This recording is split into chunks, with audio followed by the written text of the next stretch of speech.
Hi everyone, in today's video, I want to show you how to properly download and install Mozilla Firefox in Windows PC. This process is very simple.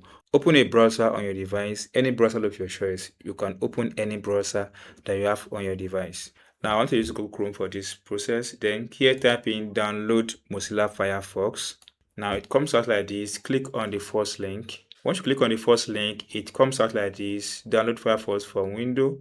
If you are using any operating system like macOS, Linux, Android, iOS, and Chromebook, select your operating system. But because my system is Windows, I will click on this button to download. Once you click on it, in a few moments, the downloading process will start. From here. You can see it has downloaded successfully. Now, click on it to open the installer. Once you click on it to open the installer, you have something like this. Now, to install it, double click on this button, click on run, click on yes. When it comes out, now the installation process begins. So now installing, you have to wait for this to do the installation process, and you must be online before you can install this on your device.